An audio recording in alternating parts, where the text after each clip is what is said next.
Um, yeah, like Miguel said, we've been in conversation over the past few years. I happened to see Miguel's work at Mocha Tucson in early 2021. Just randomly, I just happened to be in Tucson. I didn't even know what show was up, but I knew Mocha Tucson was a place to go to. And I saw Miguel's work and was immediately super interested in it. And in the preceding or the years since then, we've been in conversation a few times. I've written about Miguel's work quite a bit, nothing published yet, but in the works, hopefully. It's a real honor to be invited to be here to help initiate the Altar Research Center and to be in conversation with Miguel. So today I'll be presenting a conglomeration of various research threads about land art that I've been working on for the past few years, specifically regarding how we might understand its relationship to the interdependent processes and ongoing legacies of settler colonialism and imperialism. This talk I'm presenting today is divided into three parts.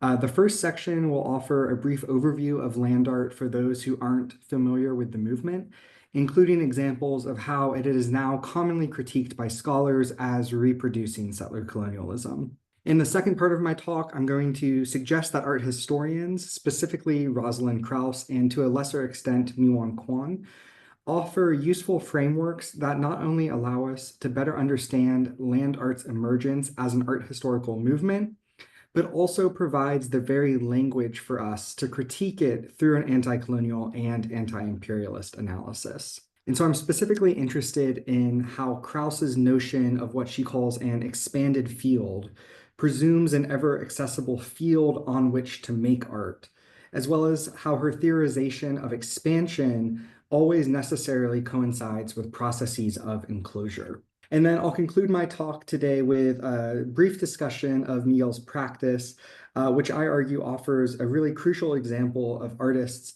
who are critically engaging land and readily incorporating anti-colonial and anti-imperialist critiques into their work itself. I'm very much looking forward to discussing even more examples of Miguel's work in our conversation that's going to follow. And then afterwards, I believe we'll be fielding questions during the Q&A, so please feel free to ask questions then. All right, part one.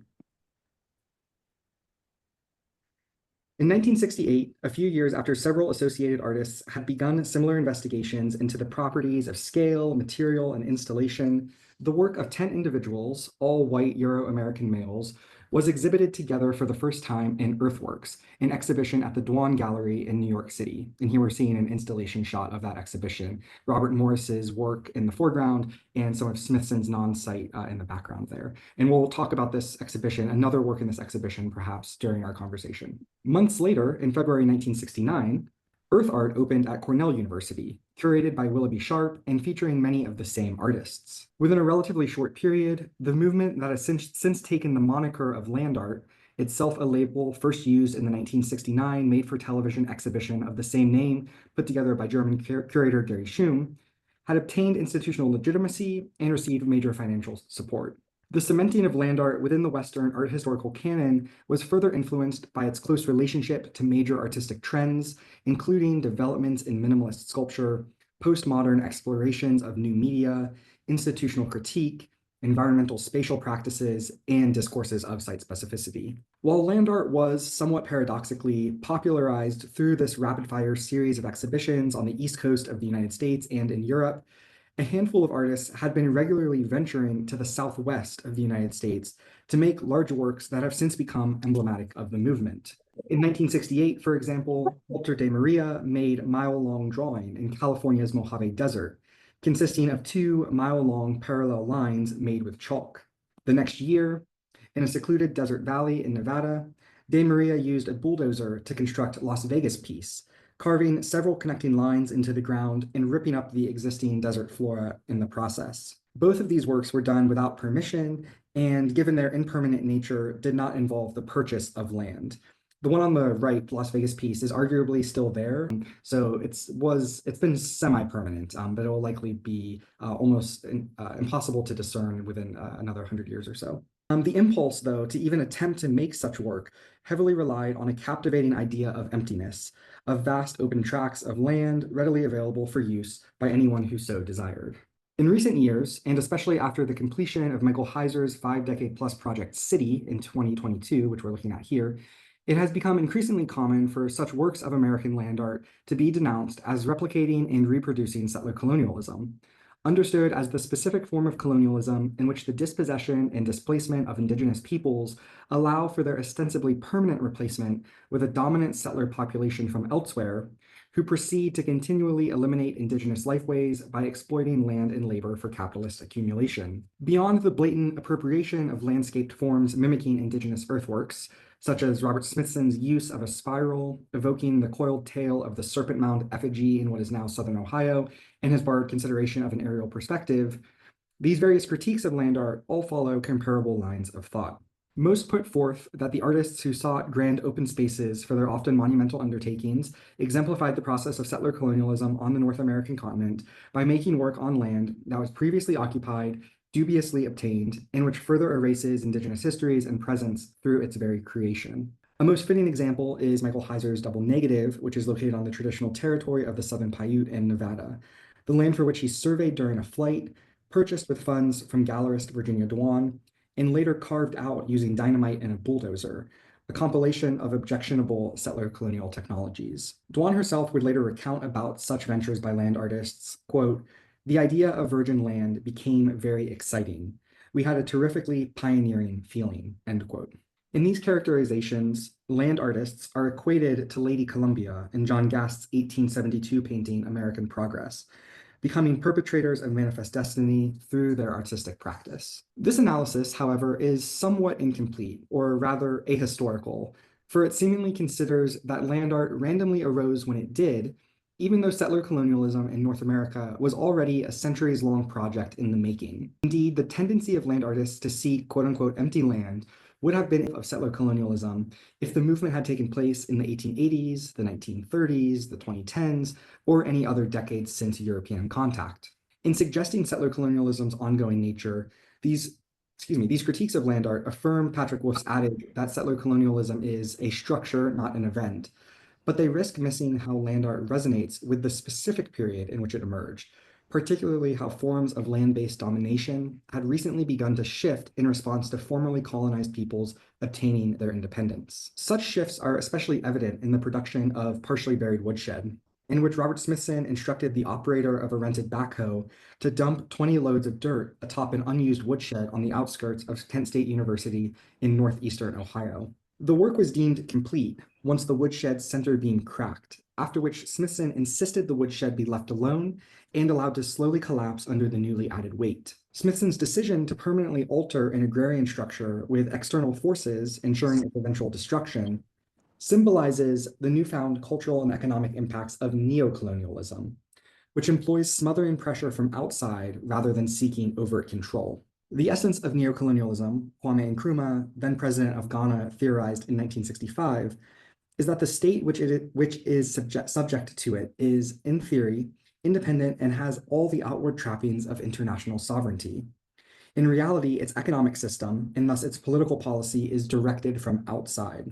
Made visible here by Smithson's detached gesture, neocolonial actions enacted on susceptible entities weaken sustainable self-reliance and engender societal collapse, a less overt form of colonial violence that often obscures the root cause of oppression, or in this case, whose woodshed is being crushed by whom. Thus, while land art is no doubt paradigmatic of settler colonialism in its assumptive motivations, both the movement's emergence during the 1960s and 1970s and the aesthetic qualities of the work itself might more readily be understood as indicative of shifts in US foreign policy during the era of decolonization, responding to the threat of land-based liberation movements in the third and fourth worlds, and ever since closely related to processes of US imperialist accumulation on a global scale. Rather than merely continuing to correctly point out land art's relationship to founding mythos of settler colonialism, I present this complication to ask how land art might offer us means of understanding newer forms of land-based domination that build upon a settler colonial foundation, but go beyond direct territorial possession. A critical rereading of art historical scholarship on land, art, and site specificity unknowingly provides one entry point to do so. Part 2. And apologies in advance. This part is a little more in the weeds of art history, but I promise we come out onto the other side eventually. In a foundational 1979 essay, Rosalind Krauss traced the postmodernist expansion of sculpture into a web of increasingly site-specific formations. Her analysis of sculpture in the expanded field, as she called it, traced the emergence of various practices that stretched and challenged the very term sculpture as it had previously been defined following Greenbergian criticism by modernism's inclination toward medium specificity. And by Greenbergian criticism here, I'm referring to Clement Greenberg and his ideas of medium specificity as the defining quality of modernist art practices. Upon defining what uniquely constituted sculpture as a medium, which for Krauss was not landscape and not architecture, Krauss proceeded to map the newfound interaction of previously disparate modernist media through a complex mathematical Klein group, showing how artists had increasingly come to engage sculpture's longstanding negative qualities. And so this graph on the screen is the Klein group, which I personally don't fully understand, but this is what Krauss uses to map the expansion of sculpture. So she uses this example by Robert Morris as being the pinnacle of modernism, which for her is the pinnacle of sculpture as a medium, meaning not landscape and not architecture.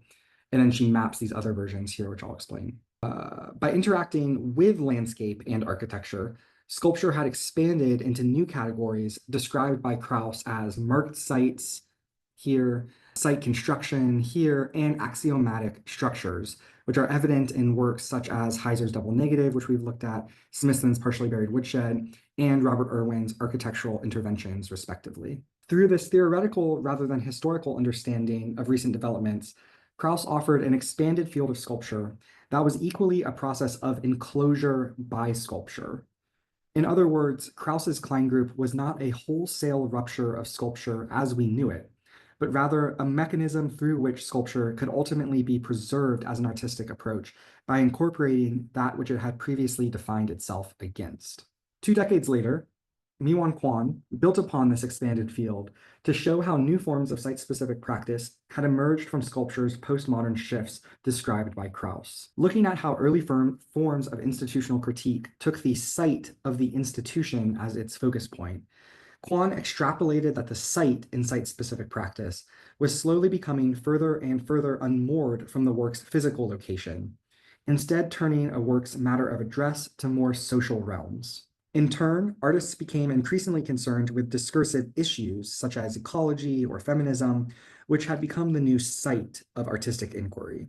So site no longer as a place, but as an idea for one's practice. As a result, artists were transformed into nomadic practitioners, bringing their respective sites of investigation to any new location where they might be commissioned to make work, although in a touristic, superficial manner that commonly superseded the particular concerns of that geographical location. So these are the two of the most foundational texts for understanding the development of contemporary site-based practices, yet both concluded with a healthy skepticism of what they had outlined. Krauss notes that her postmodernist analysis, quote, presupposes the acceptance of definitive ruptures and the possibility of looking at historical processes from the point of view of logical structure, end quote, suggesting a different logical structure might rupture her own analysis. Kwon, meanwhile, concludes that practices focusing solely on a discursive topic ultimately result in a lack of place specificity, akin to processes of neoliberal globalization that seek to homogenize space for the smooth flow of capital, turning life into a repetitive experience of undifferentiated serialization, or one place after another. In opposition to this phenomenon, Kwon advocates for, quote, addressing the uneven conditions of adjacencies and distances between one thing, one person, one place, one thought, one fragment, next to another, rather than invoking equivalences via one thing after another, end quote. Coming out of the theory here. Thus, each theorist seems to seek something different than what they have proposed. This is perhaps in part unknowingly, because both analyses are absent in examination of how the very field upon which contemporary sculptures and site-specific practices are situated has been expanded through a historical and ongoing process of modernity shaped by accumulation, one not altogether disconnected from their respective modes of analysis. So in other words, They are talking about site and fields, but they're not necessarily talking about land, how land is acquired, the actual land itself upon which work is being made and situated. Indeed, both rely on an expansionist logic that ultimately functions to describe new tendencies rather than provide examples that could fundamentally change relations in the field itself. Building upon the hesitancies in their conclusions, I'm particularly interested in work that has been influenced by what this expanded field of sculpture and site specificity has allowed in terms of artistic practice, but which critically opens itself to the physical field upon which work is situated, in turn attempting to rupture the processes of enclosure that have formed the current conditions of the political, social, economic, and cultural state of the field. In other words, these paradigms of the expanded field and site specificity ironically provide the very mechanisms to critically upend them once the field itself becomes the specific site of artistic inquiry. So once the field becomes the site of artistic inquiry. Part 3. One artist whose work is engaged in this process is Miguel Fernandez de Castro. Miguel's work demarcates the desert, and specifically the Arizona-Sonora borderlands where he is from and works, as a multi-layered environmental zone of surveillance that is both physical and biopolitical, one that is simultaneously rooted in historical processes and ever evolving with differing technologies, continually allowing for new possibilities of accumulation, exploitation, and dispossession, not just in a local regional scale, but on a global scale. His 2019 video work, Grammar of Gates, Gramática de las Puertas, examines the ever-shifting forms of enclosure along the US-Mexico borderlands that bisect Tohono O'odham territory in Arizona, alluding to evolving frontiers of racialization, surveillance, and the war on terror. And I think this image which is still from the video, is super interesting, especially compared to De Maria's mile-long drawing, which we looked at, which also was parallel lines kind of in the desert going off into the distance. Here we're looking at a road and the border wall itself. So in this work, through a montage of scenes from the 1970 short film Geronimo Jones to POV drawing sequences and handheld shots, Fernandez de Castro suggests a continuation from settler colonial dispossession to contemporary border surveillance. Interspersed together, such scenes make visible how means of detection, tracking, and identification that began with raids against Native nations and slave patrols continue through what he calls enforcement infrastructure at the border, such as mobile surveillance units and remote video surveillance towers. In her 2021 book titled Border and Rule, Global Migration, Capitalism, and the Rise of Racist Nationalism, scholar and migrant activist Harsha Walia argues how the formation of the US-Mexico border exposes the moorings of the US as a settler, slaveholding, expansionist, and exclusionary state. She explains, quote, "The US-Mexico border must be understood not only as a racist weapon to exclude migrants and refugees, but as foundationally organized through, and hence inseparable from, imperialist expansion, indigenous elimination, and anti-Black enslavement," end quote. For instance, in 2019, it was revealed that Israeli military contractor Elbit Surveillance was the company erecting the surveillance towers on Tohono O'odham reservation lands, which are alluded to in the film. Just one small example of much larger genocidal collaborations between the two settler colonial entities. First, field tested on Palestinians, Israeli apartheid technologies of population control later become available to US Border Patrol, whom geographer Rhys Jones describes as the most dangerous police force in the United States. The gate in Grammar of Gates is therefore both a reference to the border as a physical gate and a metaphorical entryway into those connected manifestations of related settler colonial and imperial violence. Fernandez de Castro shows that behind one gate always lies another, an effect that could easily draw one into despair at the vast web of power structures inherent within the increasingly militarized sites of everyday life, not just including the border. A route of insurgent escape, though, is offered in a related work. In 2016, a rancher on the Mexican side of the border closed off the San Miguel Gate, located on the Tohono O'odham Reservation, which had historically been used by tribal citizens for easy access to and from Mexico to visit family. In poetic response to this further restriction of Tohono O'odham freedom of movement on their own homelands, Fernandez de Castro rebuilt a replica of the gate in the desert, yet installed it in such a way to render the gate's utilitarian purpose of enclosure utterly unusable. the individual sides of the gate placed apart from each other to allow one to maneuver between, within, and out of the gate with ease. And you can see here the openings in the gate there and there. Like other works of land art from the 1960s and 1970s, this replica of San Miguel Gate is a site-specific sculpture placed directly on the land. Unlike land art, however, the context and the form of the work seek to rupture the related processes of expansion and enclosure, of settler colonialism and imperialism, that made the work's very creation possible and indeed necessary. Thank you. Thank you, Aaron. I was thinking while you was talking about this idea of the transportability of the ideas of the artist. There was a line I read one of your text. You mentioned it right now. There was a line that kept me thinking about, and is I wonder if you could talk a little bit more about this line that is really interesting for me, because it's at the center of how we artists working today in these lands need to think constantly about this situation. You said, following Kwon, you said that artists were transformed into nomadic practitioners, bringing their respective sites of investigation to any new location where they might be commissioned to make work, although in a touristic, superficial manner that commonly superseded the particular concerns of that geographical location.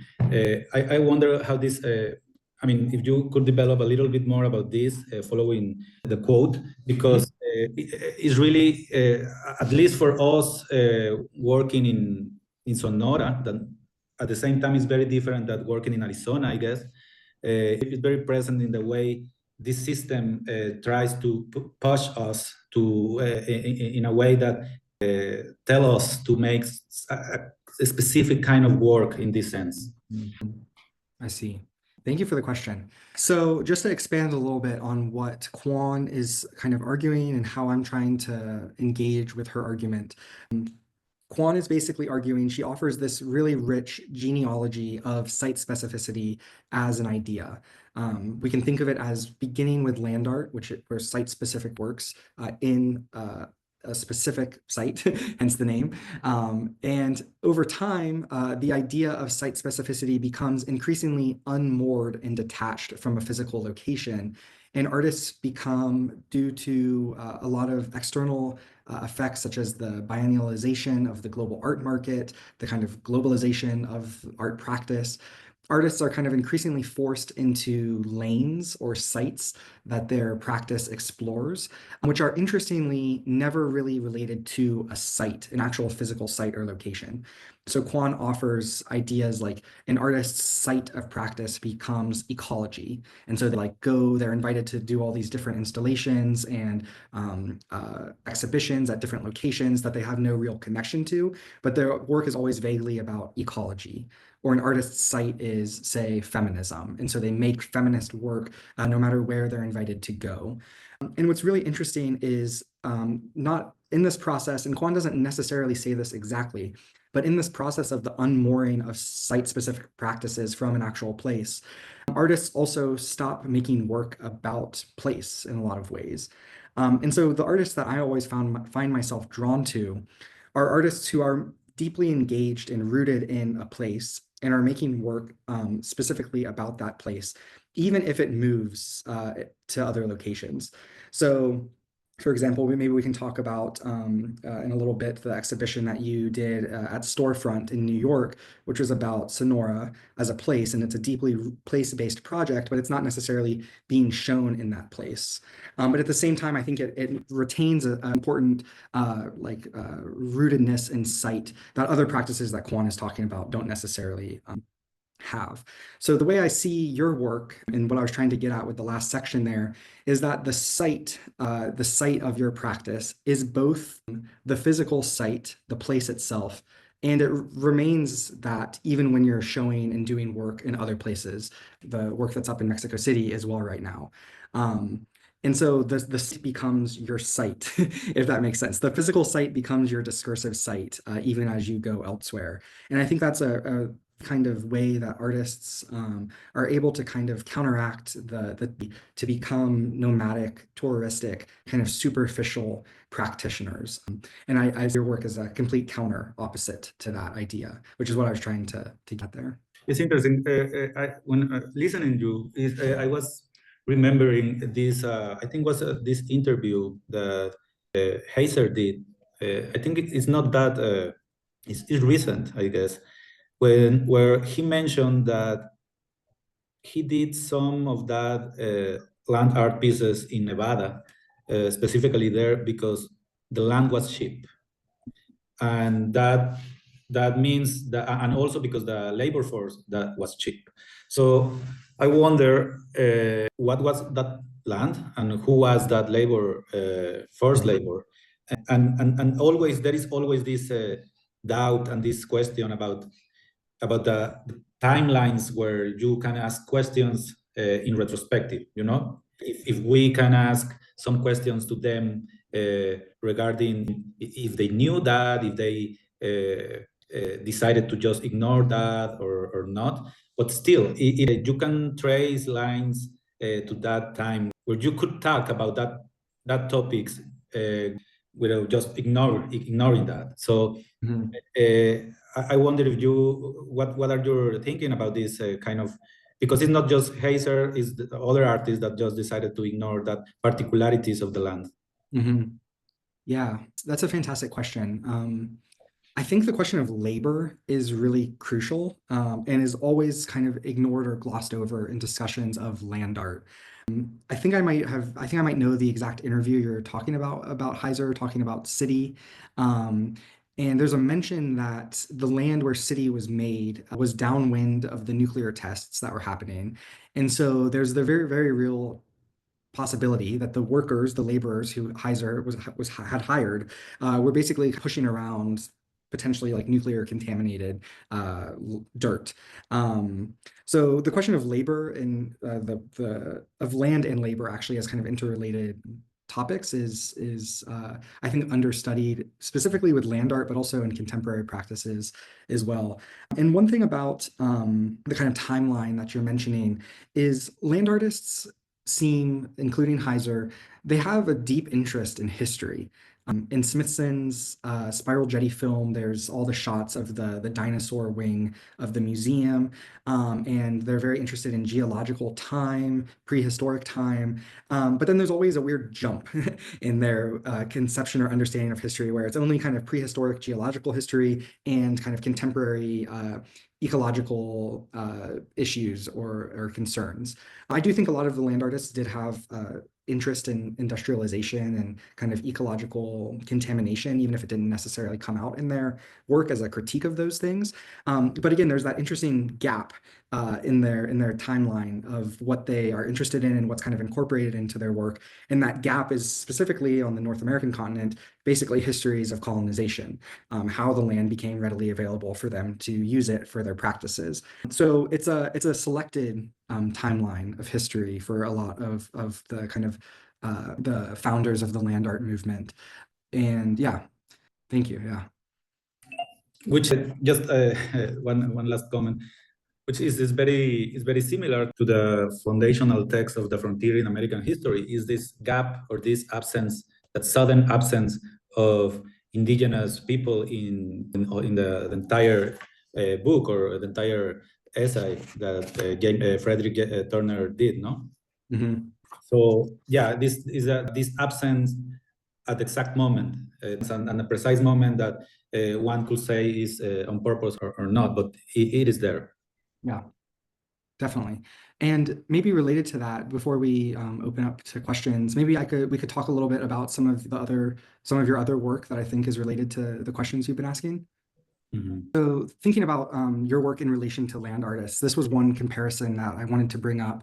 On the left-hand side, we're looking at another work by Walter de Maria, which is from that first land art show titled Earthworks at Dwan Gallery in 1968. And this is the other side of the photo of the installation view that I showed.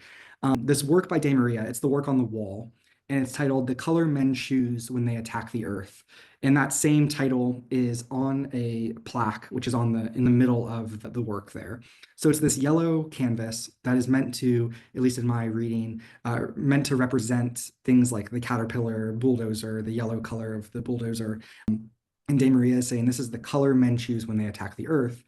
And I saw this work that you did in 2021 titled The Origin of the Conflict, which is also a kind of mural-based, color centric work, but which to me represents dirt, land, material in a way that De Maria's doesn't. And I think there's a real danger actually in how De Maria is presenting his work, saying that it almost reads as if men and men, which is interesting also, men, some men choose to attack the earth, other men don't. It's kind of a purely idealistic or kind of moralist decision that they make.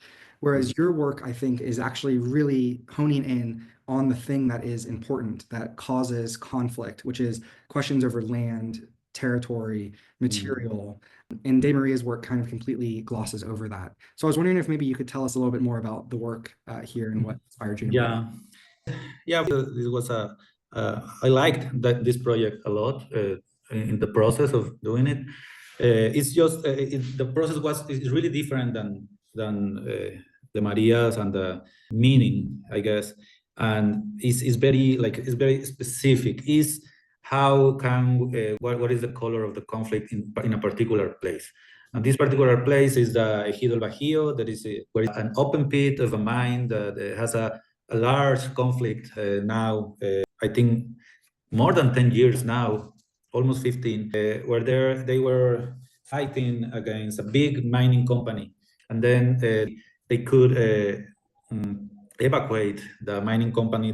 They forced them with the legal win to evacuate their lands, and they started to work in the open pits that the mine company left.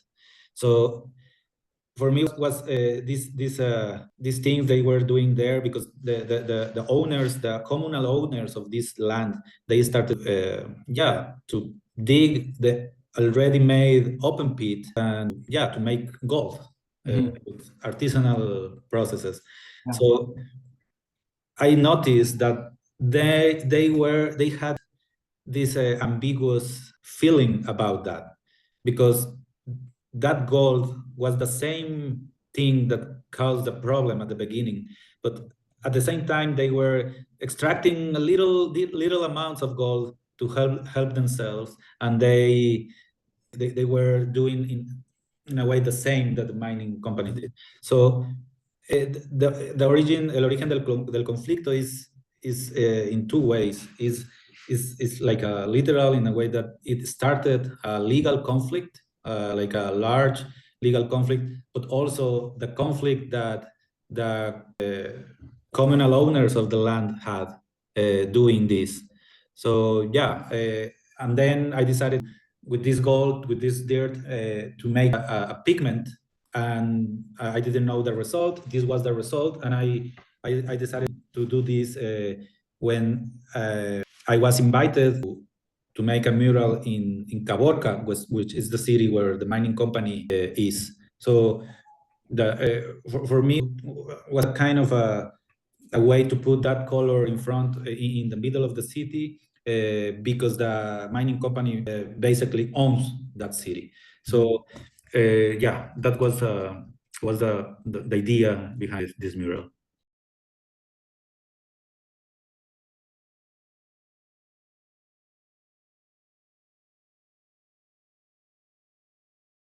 I also haven't.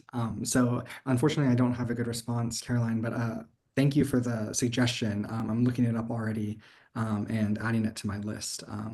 Yeah, because I'm interested in how a novel is talking about thinking about land and art, especially from a post-colonial context. And post-colonial is also interesting to think about what are the afterlives of colonization versus a kind of anti-colonial or decolonial approach. So it's actually just the phrase post-colonial land art is also kind of interesting to think about what that means and how that might differentiate or be different from an anti-colonial land art practice.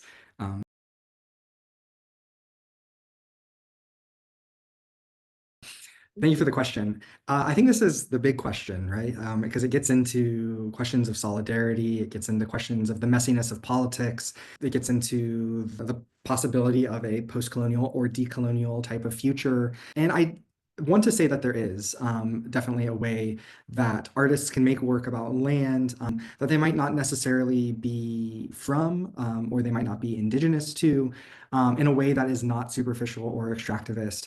And it really comes down to an artist's political sympathies and kind of political responsibilities. And so for some reason, the one example that's just like at the top of my head is an example from a 1971 film, which is titled Red Army slash PFLP Declaration of World War. And it's made by two Japanese filmmakers who embed themselves within a Palestinian guerrilla faction and make a landscape film about the land in the refugee camps and in the kind of guerrilla training landscapes that is very much made in solidarity with the Palestinian Revolution. And these are two Japanese filmmakers, and they interviewed Palestinian members of the PFLP. So I think that maybe is an extreme example, but yes, I think there are definitely ways of doing so. And I think those works are just as important actually for thinking about how we make a kind of future that is just and equal and anti-colonial for everyone. And yeah, I think that's the question that's also really kind of prominent in academia in a way that isn't as sympathetic to as the response I just gave. So there's a lot of work to be done, but I think that work is some of the most pressing to think about and to engage right now.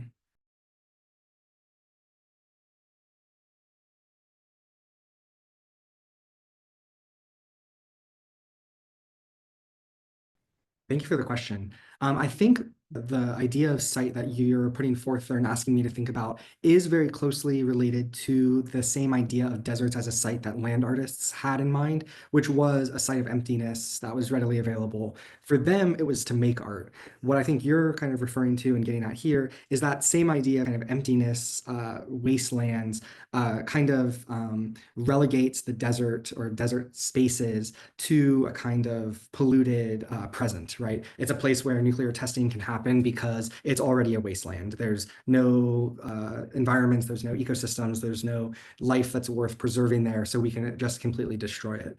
So I think that's a very similar idea or concept that land artists had. They weren't necessarily doing nuclear tests in their work, but I think it's a very similar kind of motivating factor. And this is kind of a related note, but I was thinking of it when you were talking, and I know that part of the research center's motivations are to compare kind of different desert sites. But I was thinking about nuclear testing in the desert, and it actually made me think of nuclear testing in the Pacific Ocean as well, and how ideas of the Pacific Ocean as empty, as people who aren't deserving of having a healthy life and staying on their land and at the Bikini Atoll and things like that is actually it's the exact same type of like discourse and language that are used to talk about deserts. So thinking about the Pacific Ocean as it is something that I've never really necessarily considered, but it made me also think of Kathy Gentnell Kirshner, who's a Marshallese artist and poet who's made videos about the nuclearization of the Pacific and kind of touches on a lot of these ideas that you're on about deserts, but she's doing so in the Pacific. So thank you for that question and for leading me to think about things I hadn't considered before.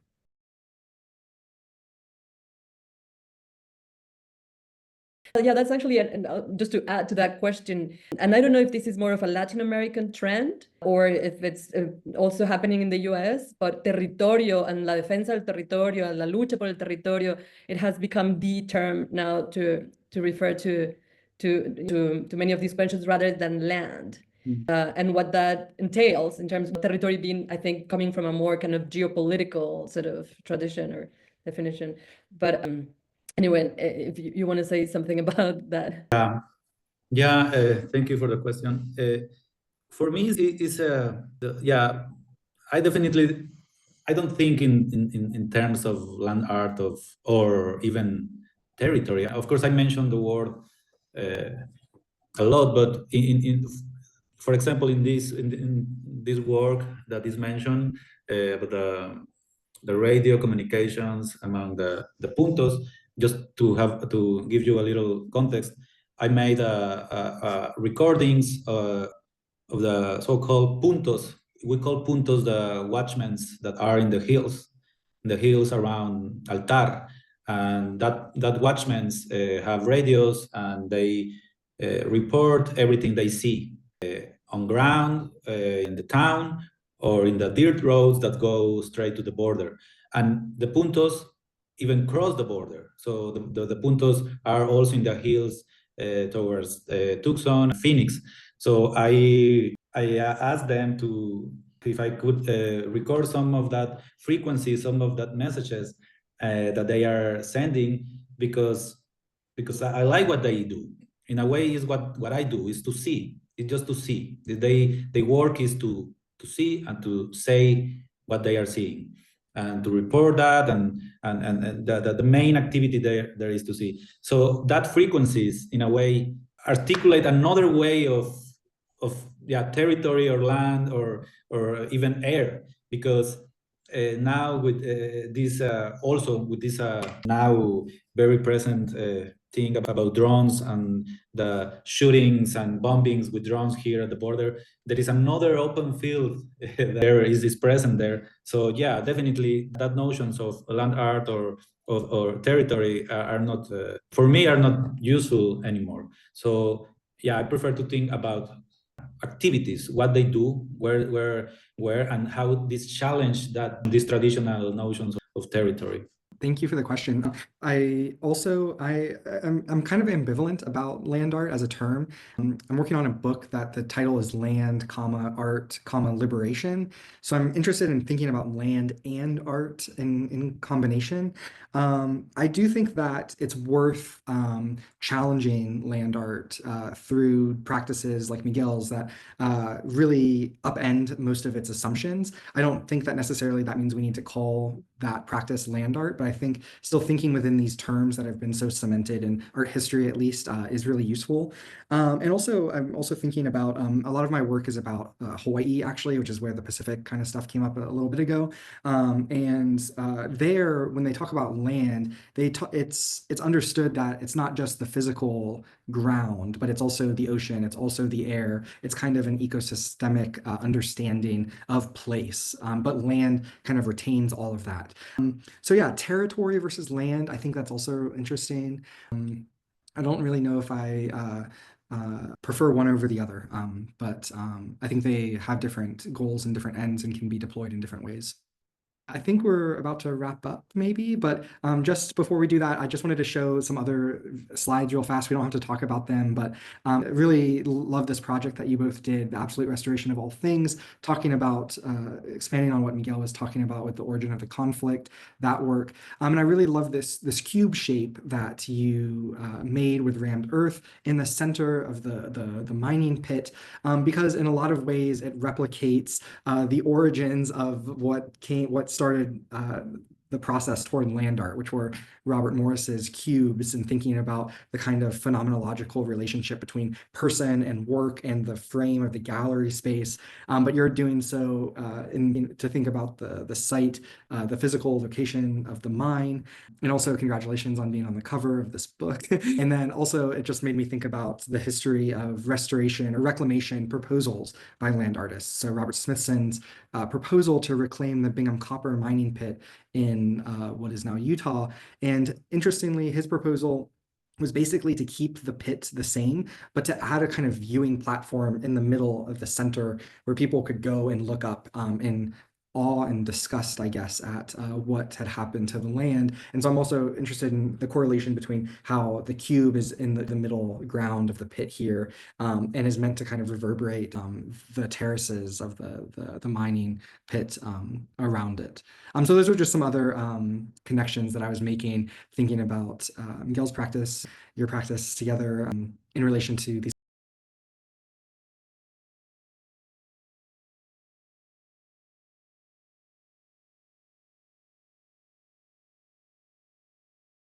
I think you're pretty spot on, that there was this ideal of the desert as a space to leave the New York-centric art world. Interestingly, like Smithson started by going to like New Jersey. That was like him like leaving the New York art world, which isn't very far. And then it was actually Heiser and De Maria who were first doing the work kind of out in the desert. Smithson comes later, and there's a really interesting work. So I think everything that you said is pretty spot on and pretty correct.